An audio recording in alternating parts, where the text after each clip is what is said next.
Hey there, Caleb with the Unlimited Leads podcast, and welcome to a new office edition of the podcast.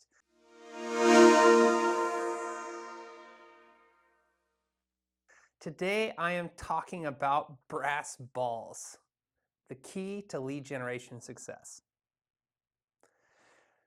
So welcome to the podcast. Today, I'm in my new office. We just migrated from one corporate suite to the other, and so I've set up my little content creation corner, and welcome to it.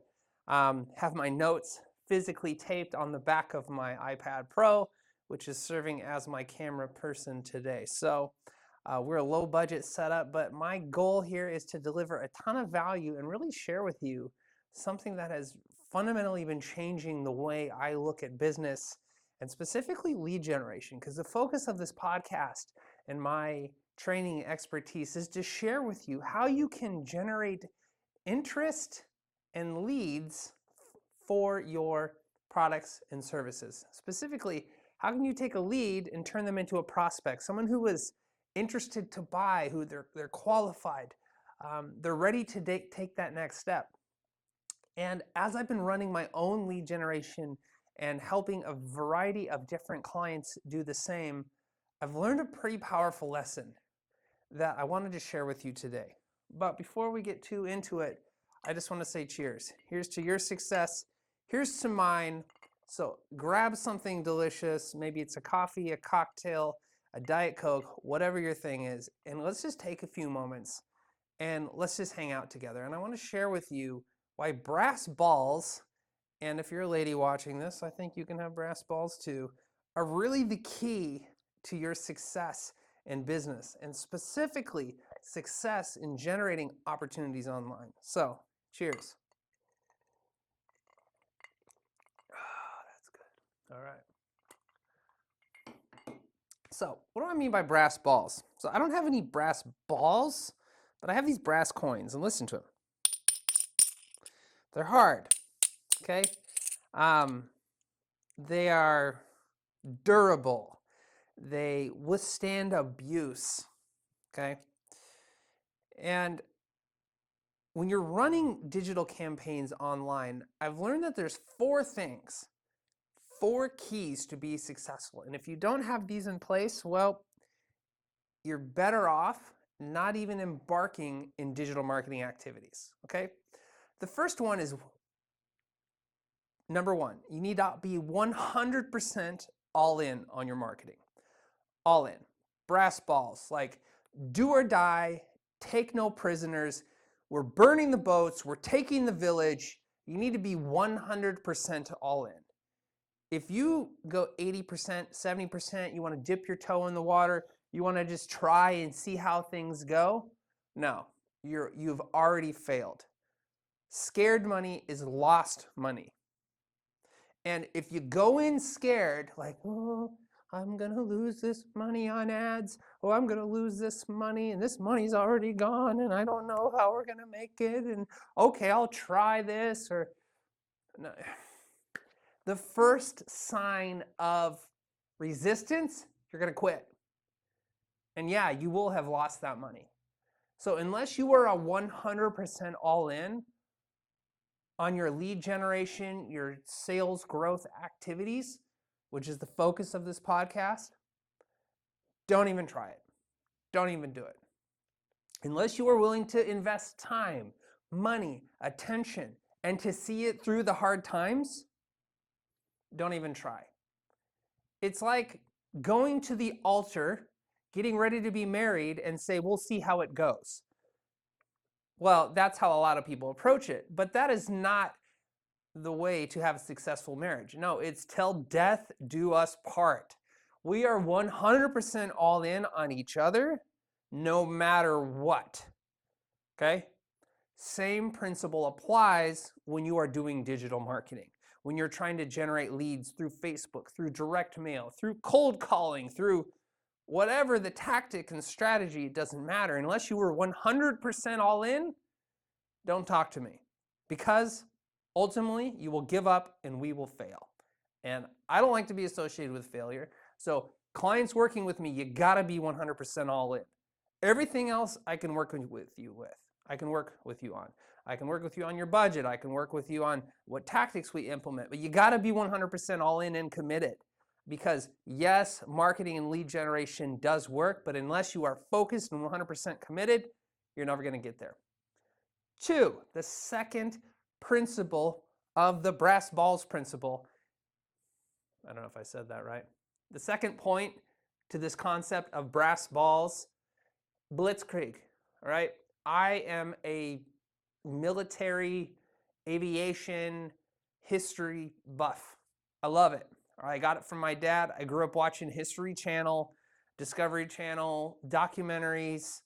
I love going to air shows. As you can see by what I adorn my shelf,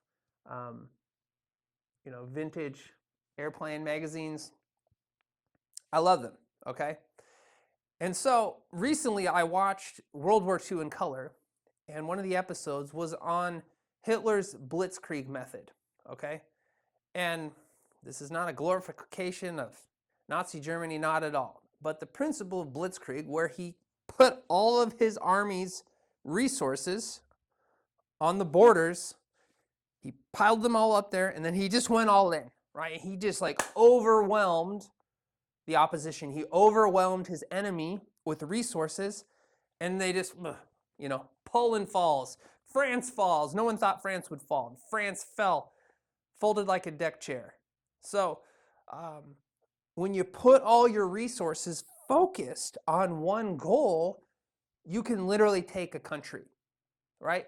You can take Europe.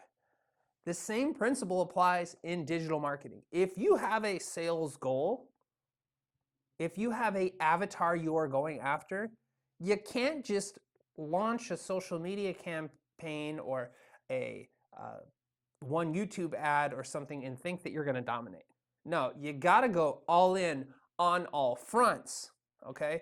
Now, there is nuance to this. Obviously, you can't have a full spend on Facebook and LinkedIn and YouTube and direct mail. Like, understand you have to conserve budgets. But where you do not have money to support the efforts there, you need to support focus and attention, right? What do I mean by this? Okay, so you're running Facebook ads to a lead generation campaign, right? You can't just rely on automation, and you can't rely on the leads just to book the appointments. No, you need to get in there and you need to allocate staff. You need to allocate appointment centers on those leads to make sure that every lead that comes through you're treating like gold and you're trying to pull across the finish line. So you need to have multiple resources for one goal, right?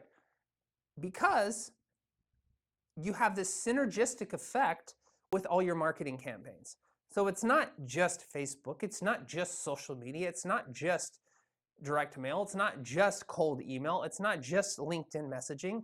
It's however much you can allocate to different tactics and strategies towards the same goal. They have this synergistic effect, and it's this blitzkrieg, right? We've been running this direct mail, lumpy mail campaign to private equity firms, and literally we are sending something in the mail, we are calling, and we are emailing 2 or 3 times a day until we get some response. Now, is it aggressive? Yes. Do people love it? No, but it's forcing them to respond, okay?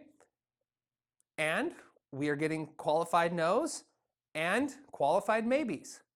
And those qualified maybes will turn into opportunities eventually, right? And a lot of people will actually respect you for your persistence more than just simply the merits of your product. Like, some people will talk to you just simply because you're persistent and you've hit them from different angles so many times, like they really just can't say no. Chet Holmes calls it pig-headed determination in The Ultimate Sales Machine. So you need a pig-headed determination, a blitzkrieg with multiple tactics after the same goal if you want to reach your objective, whatever that is. So, number 2, blitzkrieg. Number 3, and I'll take a dramatic pause here to take a little sip. Number 3, they owe you nothing. What do I mean by that? The leads and prospects in your pipeline through digital marketing, they're not quite like warm referrals or people that you've met at a conference or something like that. They owe you nothing. They have no real connection to you. They've seen an ad, they've responded to a mailer, something has caused them to half raise their hand, maybe give you their information in exchange for your lead magnet or whatever it is you're promoting, okay? But really, they don't owe you anything, right? So they're probably not going to return your calls. They're not going to return your texts.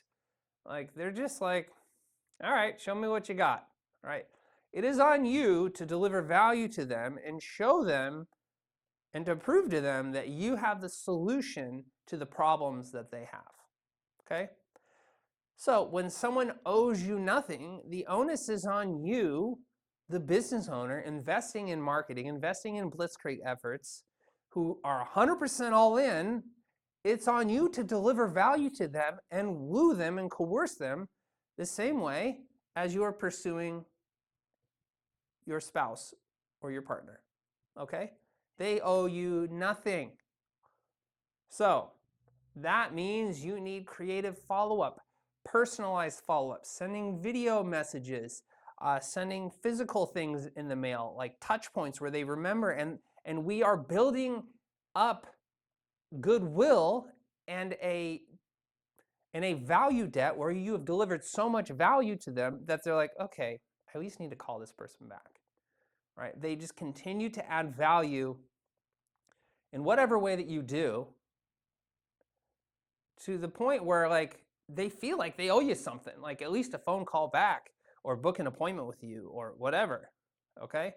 And so I'll give you an example of this. I contacted a direct mail company and I requested a catalog or something like that, and I got in their sales pipeline, and I haven't bought anything yet, but to this lady's credit, she has called me consistently over the last 6 months. Just, hey, checking in, see how you're doing.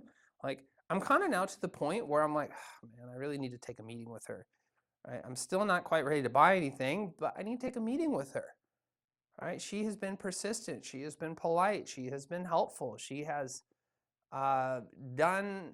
she's answered all my questions quickly. Like, I owe her at least that, okay? I didn't owe her anything before, but it's gotten to the point where like I kind of owe her something, right? Now I'm a jerk if I don't respond.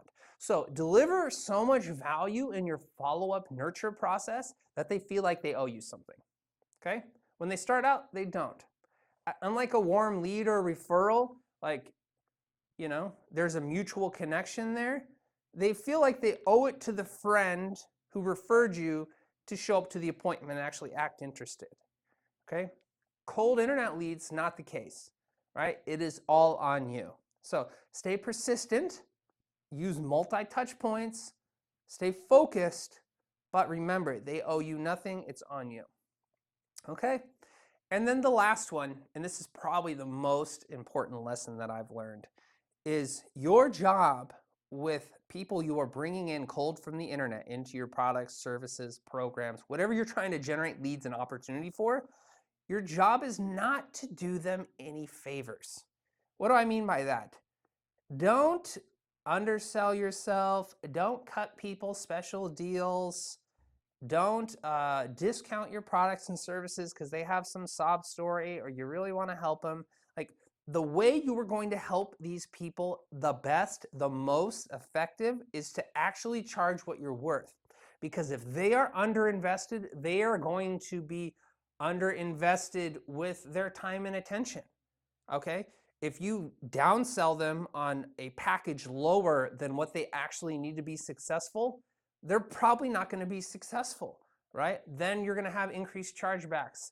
You're not going to have happy customers and clients. Like, you need to charge what you're worth so you are emotionally involved and committed to their results, and the same thing for them. They need to be emotionally committed and resolved to achieving the results as well. Okay, so if you want to do them a favor, charge what you're worth and charge even a little bit more, because the more people invest their money, the more they will invest their time and attention, which is the ultimate determinant of success in anything you do. So no matter what you are selling, don't do anybody any favors. Just charge what you're worth, because you're going to show up 110%.